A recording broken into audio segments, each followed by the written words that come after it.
Revision करने वाले हैं पेयर ऑफ लीनियर इक्वेशन का। अब हम ये समझ लेते हैं कि पेयर ऑफ लीनियर इक्वेशन होती क्या है। तो पेयर ऑफ लीनियर इक्वेशन का मतलब ये है कि पेयर ऑफ इक्वेशन, पेयर मतलब जोड़ा, इसका मतलब दो इक्वेशंस की बात करेंगे, ठीक है। और लीनियर इक्वेशन क्या होती है?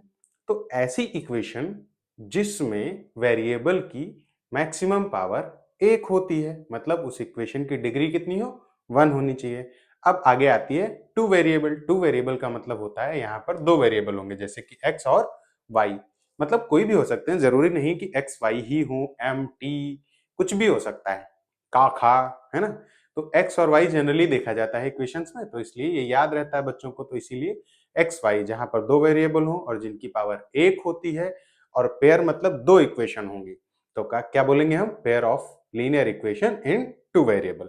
तो इसके कुछ इंपॉर्टेंट चीजें हैं जो हम देख लेते हैं, जिसमें हम क्या क्या कौन कौन से मेथड लगाते हैं जिसमें से हम एक्स और वाई की वैल्यू फाइंड कर सकते हैं, है ना। इस चैप्टर में हम यही सीखते हैं कि एक्स और वाई की वैल्यू कैसे फाइंड की जाती है, ठीक है।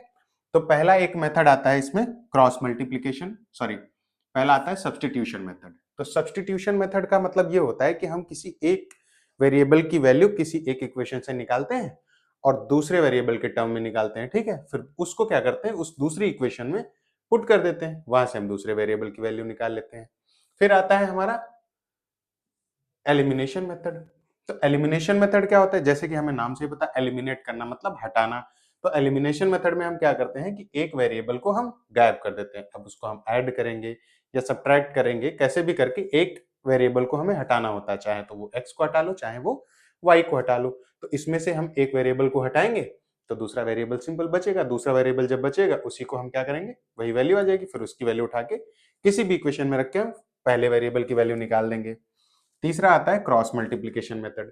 ठीक, तो क्रॉस मल्टीप्लीकेशन मेथड में भी हम एक तरीका होता है जिसमें एक्स और वाई के लिए अलग अलग वेरिएबल्स को क्रॉस मल्टीप्लाई कराते हैं, सॉरी वेरिएबल्स के कोफिशिएंट्स को क्रॉस मल्टीप्लाई करा के वैल्यूज फाइंड करते हैं। और उसके बाद में एक आता है, ये तीन कंडीशंस होती हैं कि लीनियर इक्वेशन में क्या क्या होता है। जैसे कि तीन कंडीशंस में क्या होता है, एक कंसिस्टेंट होता है ना, और एक इनकंसिस्टेंट होता है।